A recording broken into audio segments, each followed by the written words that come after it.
کی ایک مضبوطی جو ہے نا اس سائٹ پہ آپ دیکھ سکتے ہم ہیں. بہت ہی اچھی گفتگو کر رہے ہیں، یقیناً ہمارے ناظرین اس سے محظوظ ہو رہے ہوں گے. ہم نعت خوانی کے حوالے سے مزید آپ سے اور بھی بات کریں گے. ابھی ایسا ہے کہ پروگرام میں ایک سیگمنٹ کا وقت ہو رہا ہے جو کہ ہے فیشن کے حوالے سے. ویسے فیشن کے حوالے سے آپ کچھ کہنا چاہیں گے پاکستان کے فیشن کے حوالے سے؟ فیشن اگر تہذیب کے دائرے کے اندر رکھ کر کیا جائے تو بہت اچھا ہے. بہت اچھا ہے. ایسا فیشن نہ کیا جائے جس سے عریانیت ہاں جی بالکل، اپنے اقدار اپنی جو معاشرت ہے اس کو سامنے رکھ کے کیا جائے. بالکل. تو اسی طریقے سے کچھ فیشن ٹپس ہیں جو کہ دیکھتے ہیں آج کے سیگمنٹ میں، اور اس کے بعد پھر واپس آتے ہیں اپنی گفتگو کا سلسلہ یہیں سے جوڑنے کے لیے. ناظرین آئیے فیشن راؤنڈ اپ سیگمنٹ دیکھتے ہیں اور پھر واپس آتے ہیں توصیف صاحب سے اسی طرح گفتگو کا سلسلہ جوڑنے کے لیے.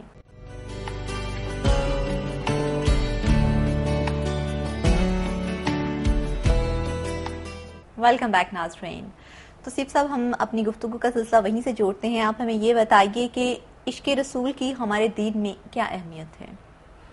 عشق رسول کی آپ نے بہت ہی اچھا سوال کیا ہے کہ کسی بھی شخص سے، کسی بھی ایسی چیز سے اس سے عشق کیا جائے، وہ ایک اندر کی کیفیت ہی ایک عجیب سی ہوتی ہے. اور پھر حضور پاک صلی اللہ علیہ وسلم جی. ان کی تو شخصیت ہی ایسی ہے کہ بندہ 100 زندگیاں اگر اللہ تعالیٰ دے تو 100 زندگیاں ان پر قربان کر دے. عشق کی یہ انتہا مطلب ایک مسلمان کے اندر ہونی چاہیے. بالکل، بہت اچھی بات آپ نے کی. اچھا توصیف صاحب یہ بتائیے کہ نعت ہمارے ہاں پر میوزک کے ساتھ گانا یا سننا جائز ہے یا نہیں ہے؟ دیکھیں، نعت کے حوالے سے لوگوں نے اس نعت کو ایک عجیب سا رنگ دے دیا ہے. ایک صاحب پڑھ رہے ہوتے ہیں اور پیچھے سے ایک وہ نعوذ باللہ، میں معافی چاہتا ہوں اللہ تعالیٰ سے، کہ ایک وہ جو ورد ہوتا ہے اللہ اللہ، وہ ایک مجھے کہنا نہیں چاہیے لیکن مجھے مجبوراً کہنا پڑ رہا ہے کہ وہ ورد جو ہوتا ہے پیچھے ایسا لگتا ہے جیسے میں گھبرا بھی رہا ہوں کہتے ہوئے کہ جیسے ڈھول یا اس قسم کا مطلب طبلہ سا آواز آ رہی ہوتی ہے. وہ ایک ایسی شکل اختیار کر لیتا ہے. وہ پتہ نہیں کس طرح لوگ یہ نعت پڑھتے ہیں، میں اس کو ایکسیپٹ نہیں کرتا اس نعت کو. ٹھیک ہے، وہ اپنے جذبات کا اظہار وہ کر رہے ہوتے ہیں، لیکن جذبات کے اظہار کے لیے بھی ایک ادب جو ہے وہ ملوز خاطر رکھنا چاہیے، بہت ضروری ہے. تو مطلب آپ سمجھتے ہیں کہ میوزک کے ساتھ نہیں ہونی چاہیے؟ میوزک کے ساتھ نہیں ہونی چاہیے. بالکل. یہ بتائیے کہ جو نعت ہے ایک مسلمان کو عمل پر کیسے کھڑا کر سکتی ہے؟ نعت مسلمان کو اس لحاظ سے بھی کھڑا کر سکتی ہے کہ جیسے میں آپ کو میں مثال دیے دیتا ہوں کہ میں پہلے خطا کار آدمی تھا. نعت پڑھنے کے بعد میں نے پہلے بھی ذکر اس بات کا کیا ہے کہ میں تمام برائیوں سے بچ گیا ہوں.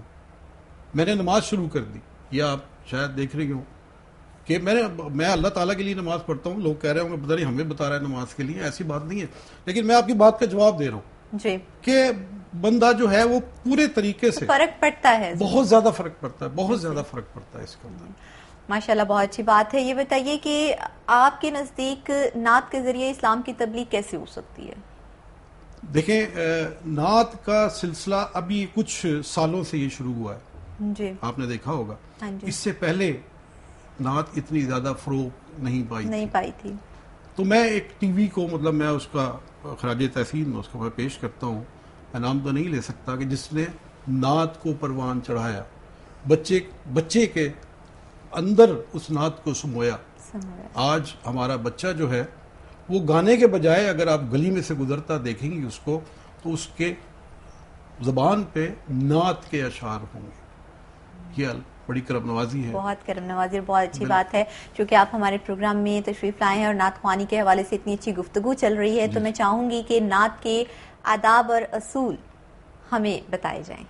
دیکھیں، ایک تو جب بھی نعت پڑھے کلام جو ہے وہ بہترین ہونا چاہیے، اور ایسا کلام ہونا چاہیے جس میں حضور پاک کا ایک ادب، ایک محبت اور ایک عشق جو ہے وہ نمایاں طور پر جھلکتا ہو. نعت پڑھے تو بہت ہی مؤدب ہو کر بہت ہی ادب سے اس کو سنیں بھی اور اس کو پڑھیں بھی. یہ ایک، لیکن کلام جو ہے نا وہ بہت بہترین، بہت ہی اچھا ہونا چاہیے تاکہ جو سننے والا ہے اس کے دل میں وہ اتر جائے اور اس کا ایک دفعہ نعت سننے کے بعد اس کا ایمان جو ہے وہ تازہ ضرور ہو، پھر تو اللہ تعالیٰ کی آپ کے اوپر رحمت اور برکت کرم نوازیاں بہت زیادہ۔ توصیف صاحب یہ بتائیے، آپ نعت کا کلام کیسے سلیکٹ کرتے ہیں؟ کوئی کرائٹیریا ہوتا ہے یا کچھ مطلب سوچتے ہیں اس کے لیے؟ کن باتوں کو مد نظر رکھتے ہیں؟ میں مختلف مطلب نعتیں پڑھتا ہوں، تو اچھا مزے کی بات یہ ہے کہ میں ٹیون جو ہے، طرز جس کو کہتے ہیں، وہ طرز بھی میں خود ہی مطلب بنا لیتا ہوں، بناتے ہیں۔ جی جی کمپوزنگ بھی یعنی کہ آپ خود؟ جی یہ ابھی جو ریسنٹلی سبز گنبد والے میری کیسٹ آئی ہے، اس کے اندر میرا بیٹا جو تھا وہ انگلینڈ جا رہا تھا، Zohaib Khan, London school of economics میں اس کا داخلہ ہوا، پڑھنے گیا، تو اس کے جانے میں ایک دن صرف بقایا تھا اور میں نے وہ سی ڈی کمپلیٹ کرنی تھی۔ مزے کی بات یہ کہ اس سی ڈی کو ہم نے گھر میں ہی ریکارڈ کیا ہے، کمپیوٹر میں میرے بیٹے نے اس کو ریکارڈ کیا ہے۔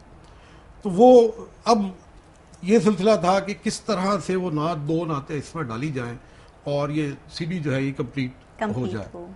تو وہ میں پڑھ رہا تھا، نعتوں کی کتاب میں نے اٹھائی، وہ پڑھنی میں نے شروع کی، تو ایک نعت جو تھی نا ایک دم سے میرے مطلب دل کو ٹچ کی، اور یقین کریں اسی وقت اس کی جو طرز تھی نا وہ بنتی چلی گئی۔ وہ مجھے بہت ہی مزہ آیا مطلب وہ نعت پڑھنے کے اندر۔ اچھا چند منٹوں میں، چند سیکنڈوں میں مطلب وہ نعت مجھے تیار ہو گئی۔ جانے والے مجھے طیبہ کے نظارے لکھنا، یہ اس قسم کی مطلب وہ نعت تھی، بہت اچھی، بڑی میری اس میں ہے۔ اگر کہیں تو میں 2-4 شعر۔ ہاں جی بالکل، آپ ہمیں سنائیں۔ جانے والے مجھے طیبہ کے نظارے لکھنا، جانے والے مجھے طیبہ کے نظارے لکھنا، کتنے جاں بخش ہیں، کس درجہ ہیں پیارے لکھنا، جانے والے۔ یہ اسی وقت ہی یہ طرز تھی، یہ بن گئی تھی۔ توصیف صاحب یہ بتائیے کہ ایک تو آپ اداکاری ہے اور اس کے بعد نعت خوانی، اس کے علاوہ بھی آپ کا کوئی ذریعہ معاش ہے؟ جی میرا تعلق سیلز سے ہے، میں ایک پرائیویٹ فرم کے اندر اس وقت as a regional sales manager میں کام کر رہا ہوں۔ کر رہے ہیں کام۔ میں نے اپنا جو پروفیشن سیلز کا اختیار کیا، میرے لیے بڑا چیلنجنگ تھا، ایک فیلڈ تھی، اس لحاظ سے تھا کہ مجھے بہت ہی لوگ، جو میرے رشتہ دار جو تھے، وہ کہا کرتے تھے کہ یہ سیلز یعنی سخت کام میں نہیں کر سکتا، ٹھیک ہے۔ تو وہ 1980 میں نے پہلے ایک فرم میں، آئس کریم کی ایک فرم تھی، اس کے اندر میں نے ایز اے سیلز آفیسر میں نے وہ جاب کی، اور چیلنج لے کے میں نے جاب کی۔ اس وقت 1980 میں آپ کیا سمجھتی ہیں کہ میری تنخواہ کتنی ہوگی؟ یہ بہت مشکل سوال ہے، 1200 روپے سے میں نے سٹارٹ کیا۔